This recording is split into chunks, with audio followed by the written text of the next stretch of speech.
Such articulate young people in that plenary.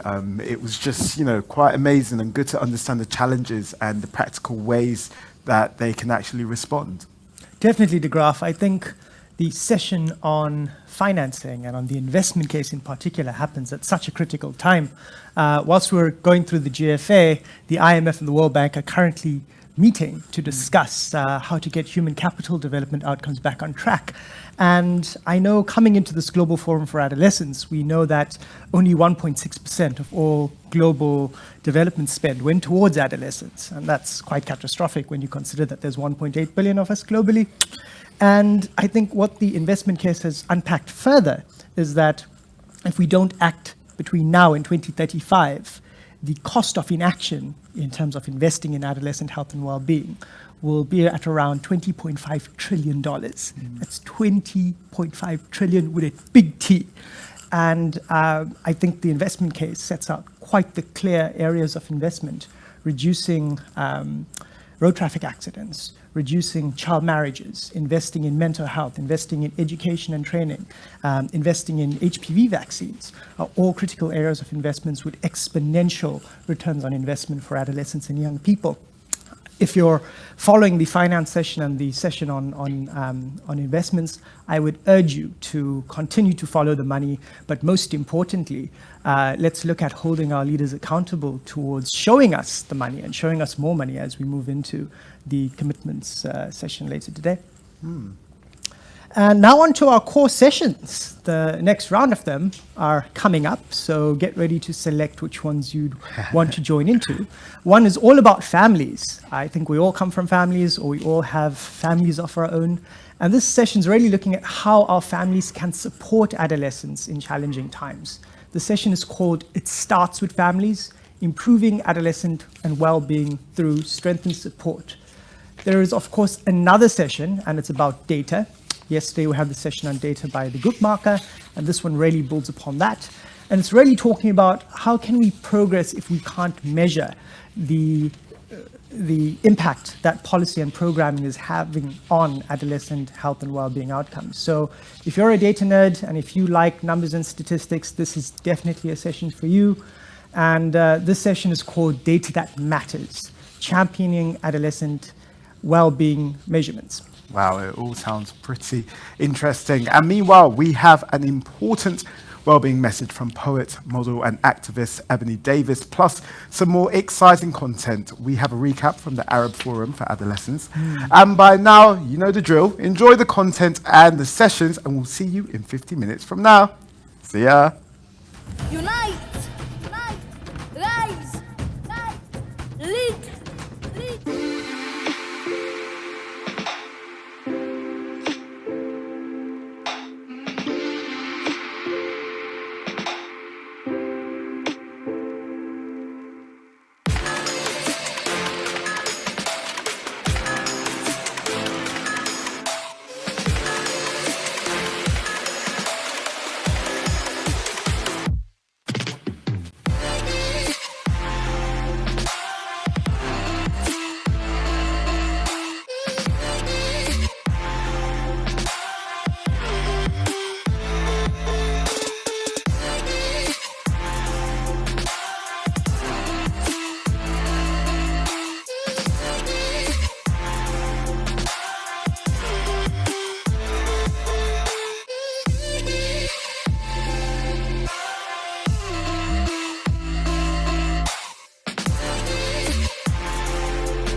Okay.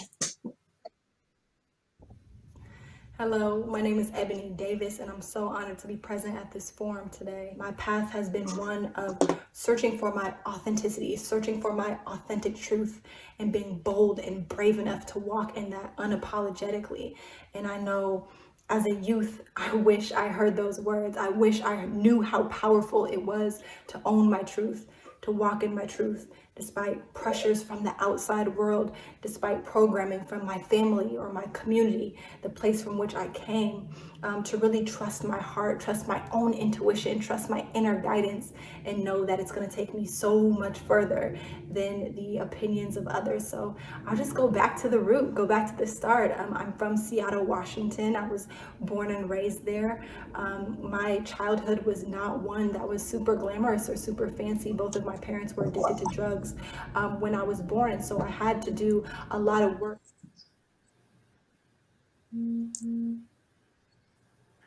Welcome, everybody. Bienvenue à la session des données qui comptent, promouvoir la mesure du bien-être des adolescents. Nous avons cette session, les adolescents, dans le cadre du développement. Et après cela, beaucoup d'organisations, y compris des organisations et du bien-être, ont exhorté comment mesurer le bien-être des adolescents. Alors, l'OMS, ICMH et d'autres partenaires des Nations Unies ont travaillé main dans la main pour développer ces aspects d'orientation pour le bien-être des adolescents. Aujourd'hui, nous allons vous donner une présentation avec des collègues Sarah Keel et Peter Divala qui travaillent avec l'OMS pour l'aspect de mesure de bien-être des adolescents. Nous avons aussi des messages par vidéo de jeunes experts avec qui nous travaillons. Pour démarrer, nous souhaitons mieux connaître notre public, vous-même. Si vous pouvez, s'il vous plaît, écrire sur la messagerie chat votre nom, votre âge, si vous voulez, votre organisation et le pays dans lequel vous habitez. Tout au long de la session, s'il vous plaît, sentez-vous à l'aise pour vous donner vos commentaires sur le chat. Nous estimons énormément vos commentaires et nous allons lire tout et pour pouvoir vous donner les prochaines informations. La prochaine diapositive, s'il vous plaît. Comment est-ce que nous mesurons le bien-être des adolescents? D'abord, nous devons définir ce que l'on veut dire par le bien-être des adolescents. Et cette définition se base sur le cadre des 5 domaines que vous pouvez voir sur la diapo qui a été développée par plusieurs personnes de notre organisation. Deuxièmement, nous sommes en train de développer une approche de mesure qui peut être adaptée à plusieurs contextes. Nous avons établi un groupe d'experts du monde entier. Nous avons sélectionné 3 mesurés et nous allons présenter ces concepts plus tard. Clic. Nous avons identifié des indicateurs, comment ces concepts peuvent être mesurés.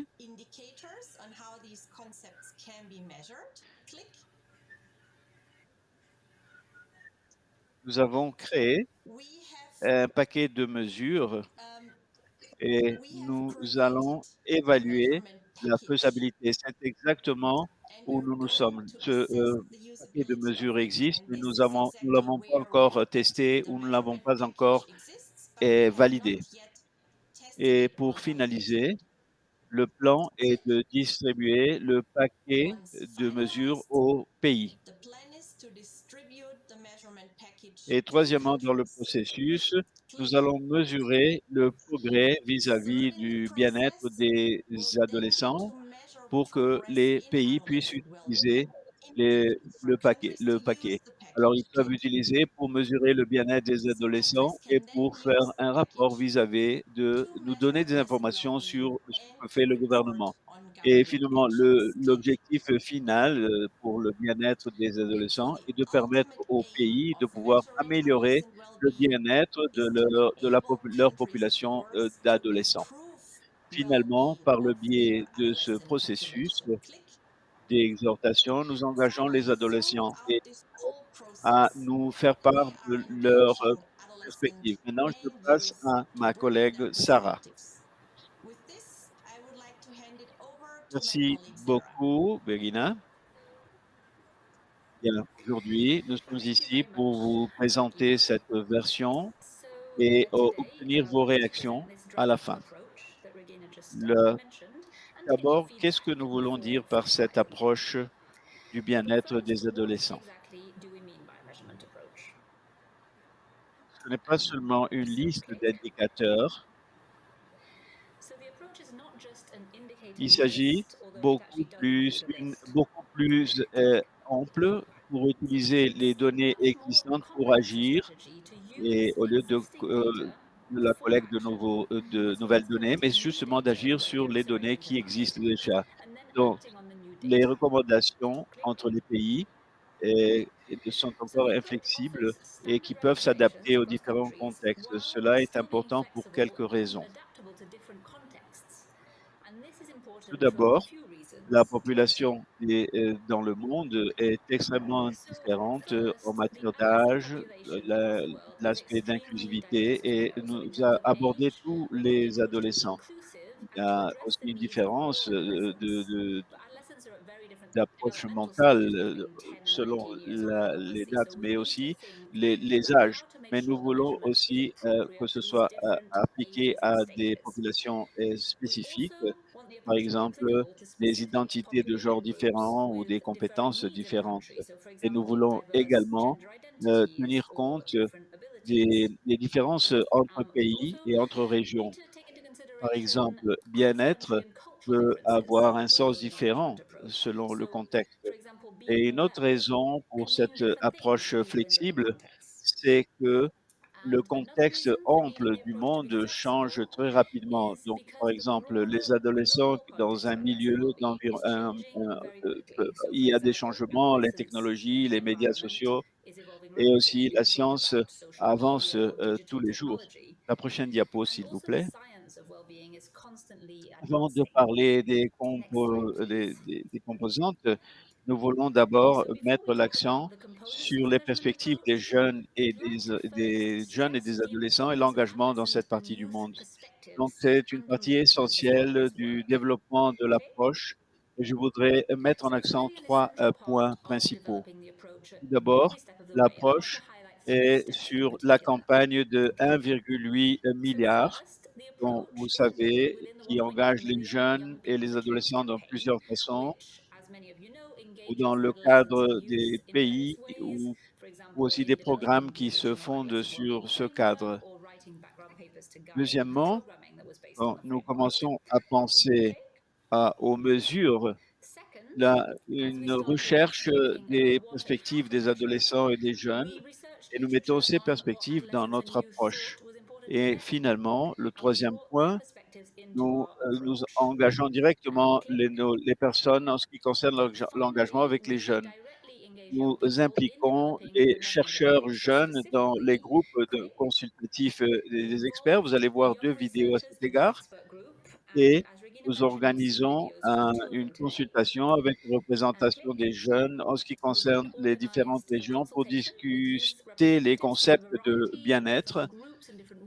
Et maintenant, la réaction des adolescents, sur les jeunes en ce qui concerne les approches de mesure de cette version. Donc, laissez vos commentaires sur la messagerie chat et aussi des réactions en ce qui concerne les experts au niveau des pays. La prochaine diapo, s'il vous plaît. Donc, avant d'entrer dans le panorama de cet aspect de mesure, nous avons un sondage et vous pouvez voir ici en haut à gauche. Et dites-nous, s'il vous plaît, si vous avez utilisé des données concernant le bien-être des adolescents tout au long de la dernière année. Par exemple, si vous travaillez dans une organisation de jeunes vous pouvez avoir eu un plaidoyer vis-à-vis d'un programme que vous travaillez au niveau du gouvernement, des politiques auxquelles vous affrontez. S'il vous plaît, répondez et donnez plus de détails sur la messagerie chat pour pouvoir savoir exactement ce que vous faites dans votre pays. Et avant d'aller de l'avant, je voudrais que vous répondiez au sondage. Ici, nous avons ici notre expert qui va nous parler de la complexité de la mesure du bien-être des adolescents. Bonjour, je suis Anne-Thérèse, consultante et membre du groupe d'experts pour la mesure du bien-être des adolescents. Collecter des données est essentiel pour la promotion de l'aspect holistique, mesurer le bien-être. Nous pouvons avoir beaucoup d'aperçus en ce qui concerne l'expérience, les défis et mieux appuyer leur bien-être. En faisant cela, nous devons assurer que les adolescents sont vraiment engagés dans le processus de connexion. Les adolescents font face à beaucoup de formes et une seule expérience des défis qui doivent être captés et tenir compte aussi lorsque nous parlons du bien-être des adolescents. Cela augmente le développement des mesures et promeut beaucoup plus de meilleure compréhension des facteurs qui peuvent avoir un impact sur le bien-être. Mais il y a aussi une automatisation plus grande en ce qui concerne leur participation active et communiquer quels sont leurs problèmes et avoir quelque chose à dire en ce qui concerne les politiques et les programmes qui affectent le bien-être et en retour, nous mettons en exergue l'autostime et les perspectives dans les populations marginalisées, formées et parler de la conception d'interventions spécifiques concernant les résultats.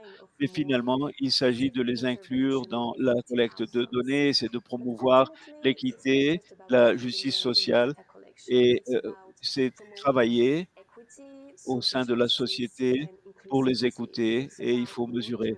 Mais collecter des données concernant les adolescents est aussi un défi à relever. La science reconnaît qu'il y a plusieurs aspects qui sont significatifs en ce qui concerne le bien-être, mais qui peuvent poser un grand défi vis-à-vis de la complexité des multifacteurs.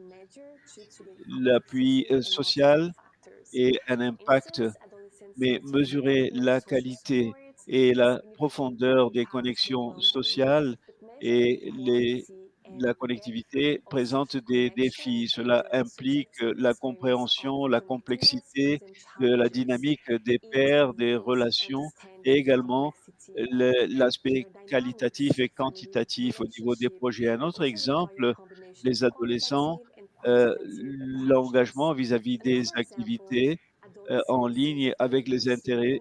Les intérêts est essentiel pour définir et mettre en opération. Cela est quelque chose qui relève un gros défi d'explorer la motivation, les expériences subjectives et aussi développer des mesures importantes pour le bien-être des jeunes est quelque chose d'essentiel.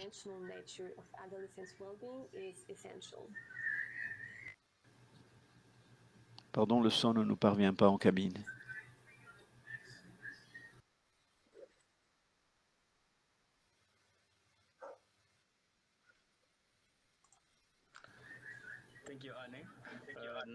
Merci Annie. C'est Tutus qui parle. Une autre vision de la collecte de données. La prochaine diapo, s'il vous plaît. Ici, cette approche a plusieurs composantes et nous allons voir ça maintenant. Ici, à nouveau, nous voyons le cadre des adolescents avec les 5 domaines et différents sous-domaines. Chaque composante correspond à une différente partie de ce diagramme. Le premier composante, ce sont les indicateurs de bien-être, la mesure des adolescents, comment nous mesurons leur bien-être. Ces indicateurs sont dans cette partie rose que nous pouvons voir au milieu et cela inclut les 5 domaines. Ainsi, le deuxième composante, ce sont les indicateurs d'action nationaux qui permettent au gouvernement à aborder le bien-être adolescent. Elles sont essentielles pour le reste du cadre et que nous allons voir plus tard en détail. Appuyer ces composantes, c'est un lien pour l'orientation comme la santé, l'éducation, qui contiennent et qui sont plus dans le contexte, par exemple, l'école, le travail, la communauté et l'implication par rapport à ce dont ont besoin les adolescents. La prochaine diapo, s'il vous plaît. Ici, nous allons commencer par parler le premier composante, c'est la santé, la nutrition. L'idée est que ces indicateurs doivent couvrir les 5 domaines du bien-être dans le cadre. Cependant, étant donné qu'on n'arrive pas à mesurer tout, la première chose, c'est de savoir quel concept devrait, les priorités données au concept. Tout d'abord, notre groupe d'experts pour décider quels ont été les concepts les plus importants. Ce que vous voyez sur ce tableau, ce sont les résultats de notre recherche. Chaque domaine, il y a entre 3 et 6 concepts auxquels nous avons donné une priorité. Par exemple, si nous analysons le domaine 3 sur ce tableau, vous verrez que le concept est la liberté de tout type de violence et de coercition, le sens de sécurité dans la vie quotidienne, le sens d'être traité de façon équitable. Ce sont les 3 concepts du domaine 3. Et aussi en bas, vous voyez ici les concepts qui sont transversaux et un résumé à cet égard. Ainsi, maintenant que nous avons discuté ce qui sera mesuré dans chaque domaine, nous voudrions savoir de votre part ce que vous pensez qui sont les lacunes les plus importantes. Par le biais de ce sondage sur votre plateforme, vous verrez, si vous naviguez sur la partie supérieure droite de votre plateforme, vous verrez donc un signe où il y a écrit sondage, poll en anglais.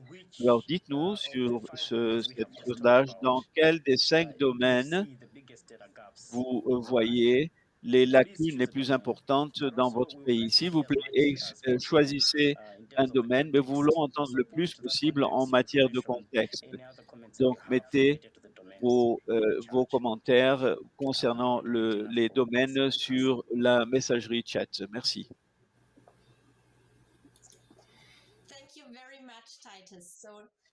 Maintenant, nous allons avoir le temps pour une session de questions et réponses, mais avant d'y aller, nous voudrions vous remercier énormément pour les réponses du premier sondage et pour celui-ci. Nous avons beaucoup aimé vos aperçus et nous voyons que la moitié de vous avez utilisé les données des jeunes de l'année dernière. Et nous attendons vos commentaires sur le chat et aussi en ce qui concerne le domaine des réponses très intéressantes, 0% en ce qui concerne le domaine. Le chat est encore ouvert. Je vous remercie de continuer à mettre vos commentaires sur le chat. Vous pouvez aussi poser d'autres questions sur le chat et nous allons vous les répondre. Notre équipe va vous les répondre tout au long de cette session. Et en attendant, je voudrais poser une question à Titus. Est-ce que les pays doivent mesurer tous les concepts dont vous avez donné une priorité? Il y en a beaucoup. Merci Régine, c'est une très bonne question que vous nous posez là.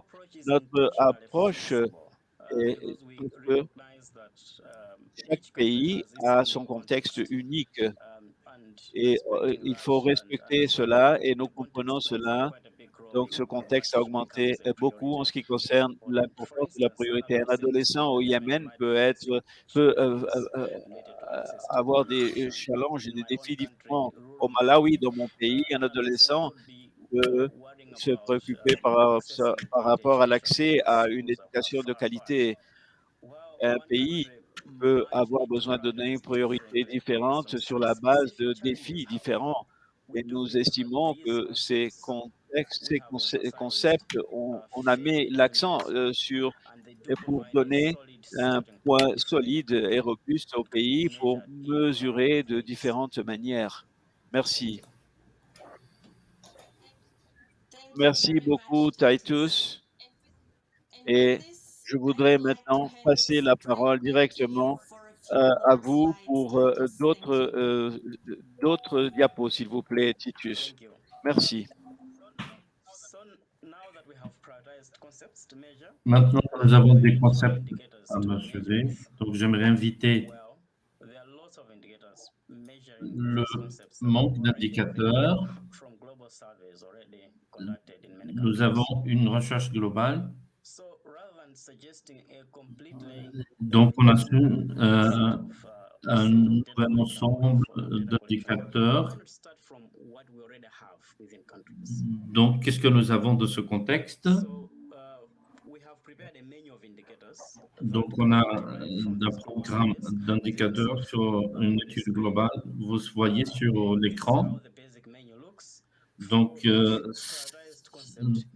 pour chaque concept que vous avez vu dans le diapo, donc nous avons un indicateur disponible pour chacun.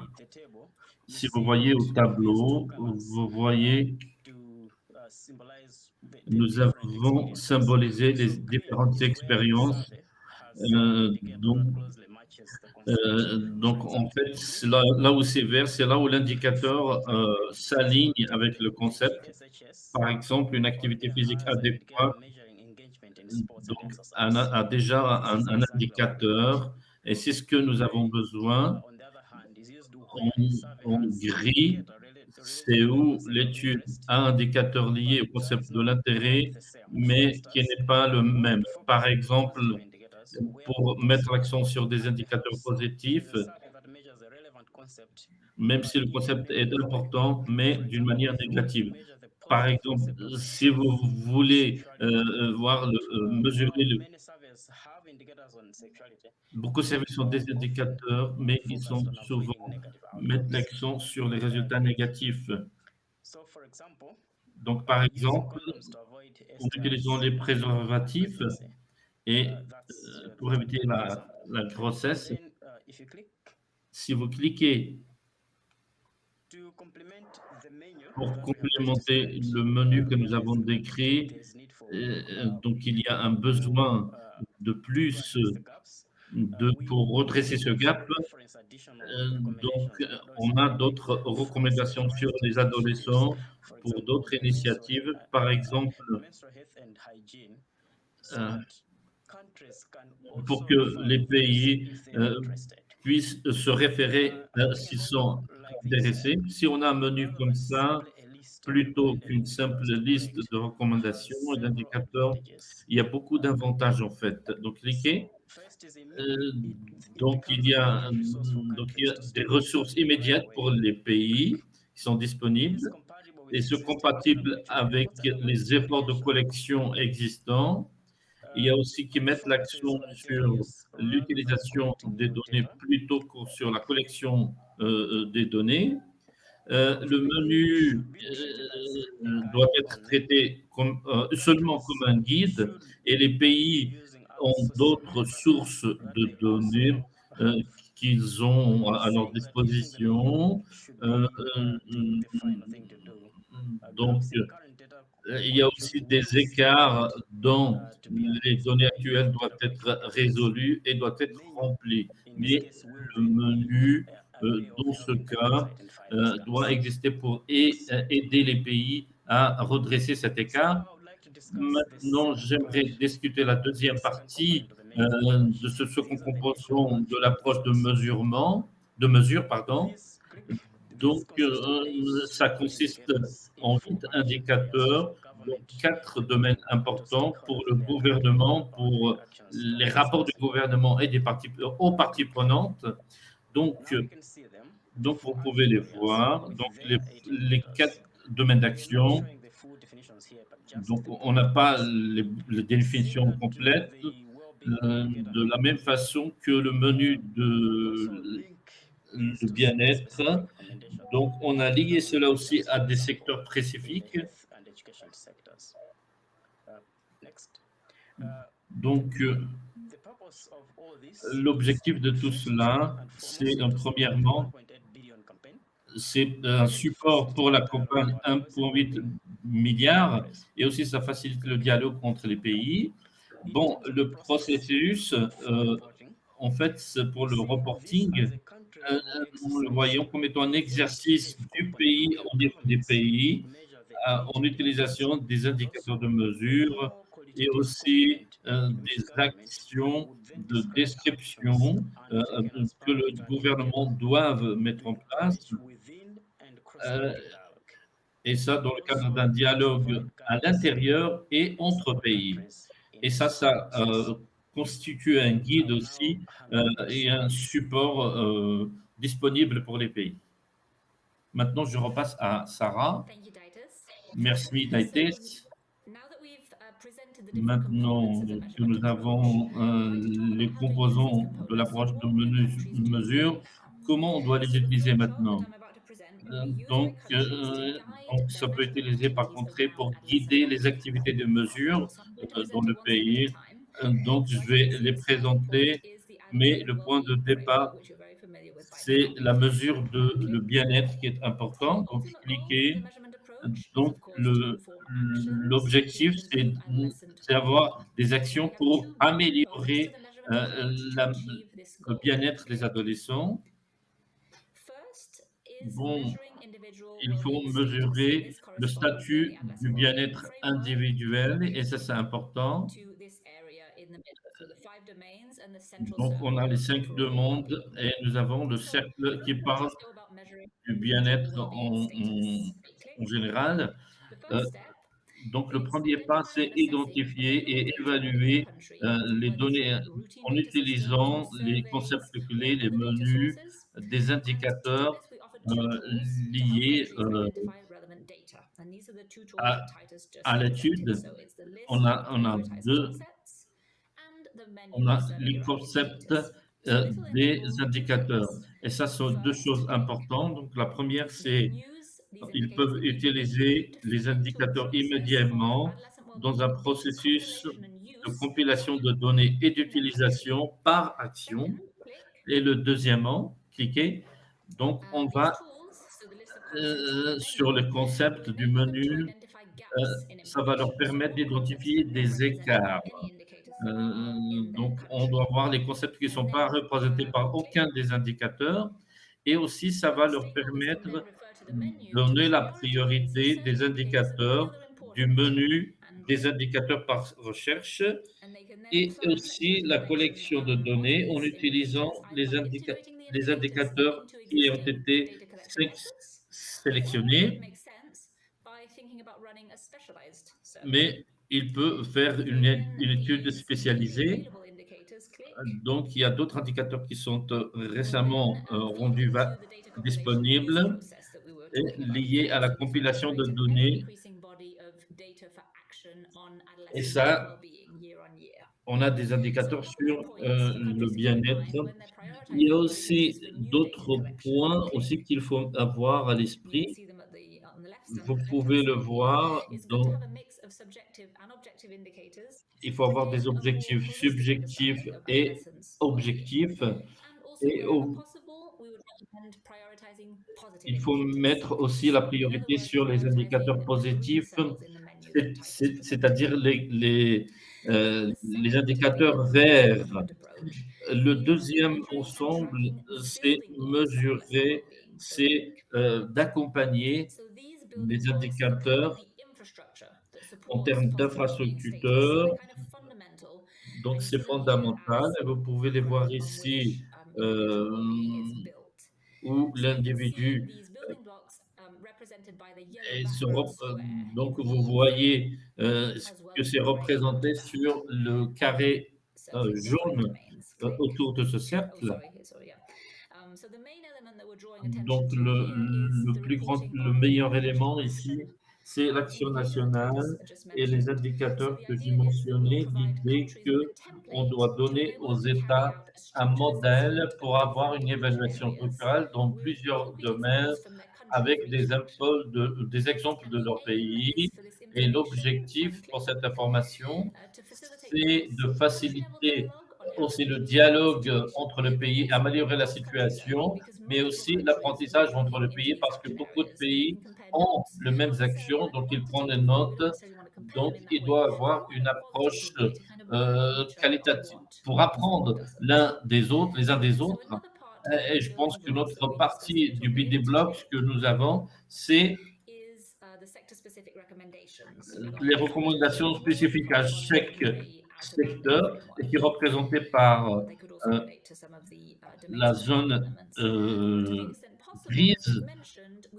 Comme l'ont mentionné, on doit se référer à ces recommandations le plus possible pour supporter une approche intégrative.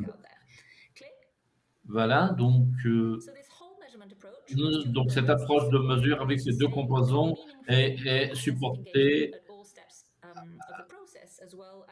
dans tout le processus avec une collaboration multisectorielle et c'est bien de penser le détail, comment accomplir tout cela et comment avoir un guide pour y arriver. Donc, c'est un flowchart qu'on devrait distribuer à pays. Donc, si vous avez des suggestions pour l'améliorer, vous pouvez mettre vos questions sur le service du chat. Maintenant, je vais repasser à Kling une autre fois. Merci beaucoup, Sarah. Et TITS, comme l'a dit Sarah maintenant, continuez. Vous pouvez poser vos questions sur le chat, sur les commentaires. Ça serait génial d'avoir votre retour et votre question. En attendant, j'aimerais poser une question à Sarah. Bon, Sarah, le diapo que vous avez montré qui parle de l'engagement, mais comment les jeunes actuellement sont-ils impliqués, peuvent être impliqués? Donc, c'est une bonne question, une question importante aussi. Et je pense qu'il faut qu'ils participent dans les sessions. Donc, donnez-nous votre retour sur le chat. Donc, on aimerait ce que vous pensez sur l'approche de mesure, mais aussi quel type d'aide que vous voulez avoir et identifier, par exemple, les indicateurs ou comment les interpréter, comment les utiliser, les données. Donc, il y a un guide de 2 pages que vous pouvez télécharger des fichiers, de la zone des fichiers de cette séance, que nous pouvons aussi rendre disponible à travers un lien. Oui, il faut j'encourage tout le monde à utiliser les données pour le bien-être dans votre pays. Donc, on aura des indicateurs au niveau des pays et aussi l'engagement des jeunes. Donc, le gouvernement doit mettre l'accent sur cela. Donc, vous pouvez demander des comptes à votre gouvernement respectif, à vos gouvernements respectifs. Merci, Sarah. Taitis, j'ai une question pour vous également. Si mon pays, par exemple, n'a aucune étude que vous avez mentionné comme la DAS ou le mix ou l'étude dans les écoles, au HBC par exemple, il n'y a pas de données sur. Donc, qu'est-ce qu'on peut faire si mon pays n'a pas ces données?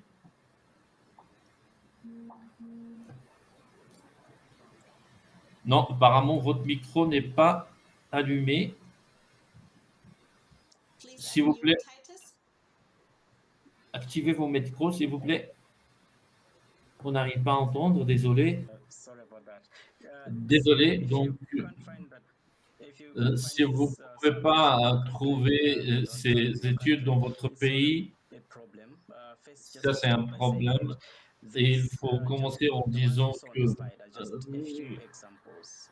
ce sont peu d'exemples des études disponibles. Donc, ce n'est pas une liste exhaustive parce qu'il y a d'autres études.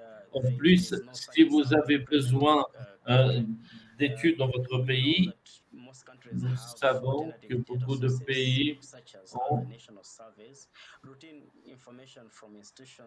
Donc, il y a des informations qu'on peut retrouver des écoles, des agences de bien-être, ou aussi d'autres études dans les universités. Donc, ça sont des espaces importants de données qu'il faut utiliser. Donc, nous croyons qu'en examinant ces concepts et aussi des indicateurs, ça serait important. Et la chose cruciale, c'est de commencer avec toutes les données disponibles dans le pays et vous allez de l'avant. Donc, s'il y a des informations dans ce sujet, la situation est une opportunité pour intégrer des concepts dans les études existantes dans votre pays et en attendant que d'autres données soient intégrées. Voilà. Merci beaucoup, Taïtis et Sarah. Maintenant, pour vous introduire à la dernière partie de notre séance, nous aimerions donner la parole à nos membres experts de nos groupes, qui est le groupe consultatif sur la mesure Saïd Ouakaz, qui va parler sur l'importance du leadership national pour diriger la collection et l'utilisation des données. Monsieur Saïd Ouakaz, je suis membre du groupe expert de l'OMS sur la mesure et je suis coordinateur africain sur le changement climatique.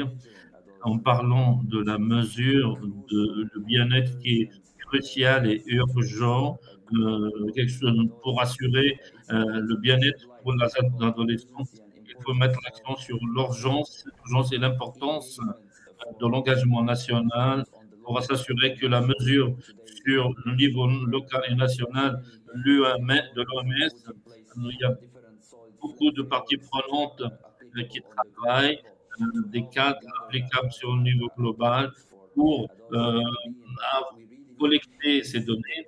Ce que nous avons besoin, c'est la volonté politique sur le plan national pour que ce cadre soit taillé sur le contexte local, la culture locale et applicable sur des contextes locaux et acceptable et faisable dans le contexte national. Et je pense que la volonté politique est importante pour mobiliser ces forces et aller de l'avant et s'assurer que la santé et le bien-être des adolescents et leurs mesures est applicable et que cela est mis en place parce que beaucoup de pays à faible revenu manquent de données et c'est important donc d'avoir ces programmes nationaux pour voir la différence des problèmes, voir les défis auxquels font face les adolescents dans ces pays à faible revenu.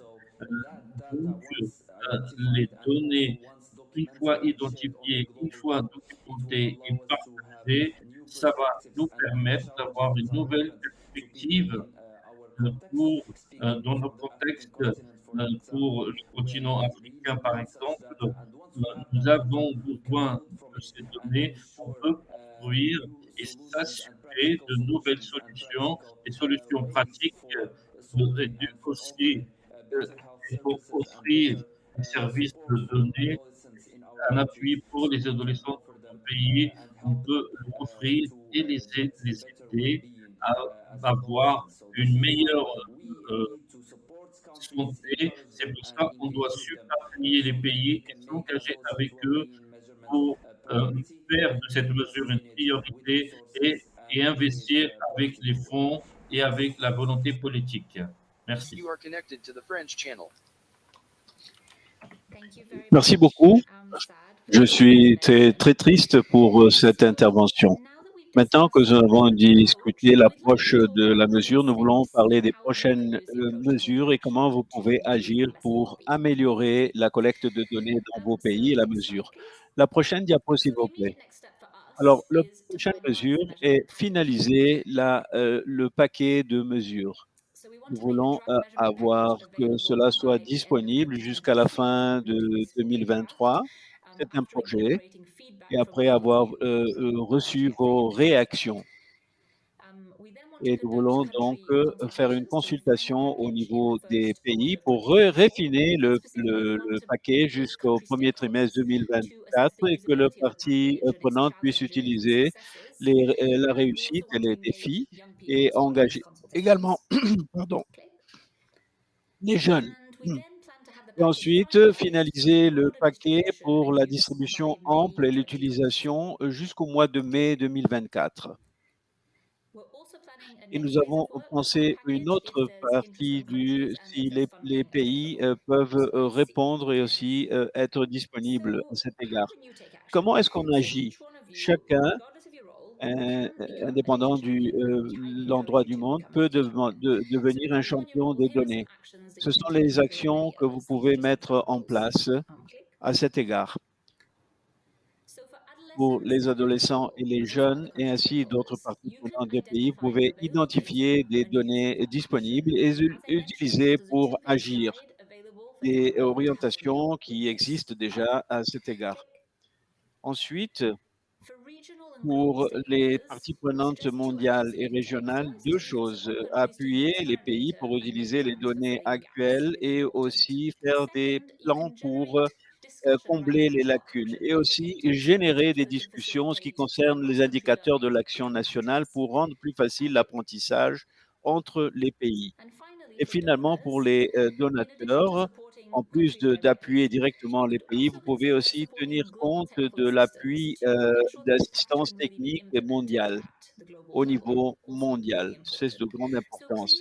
Donc, s'il vous plaît, écrivez sur le chat qu'est-ce que sont les appuis qui sont importants pour votre pays au niveau des jeunes et des adolescents. Ce sera très utile. Je passe la parole donc à Madame.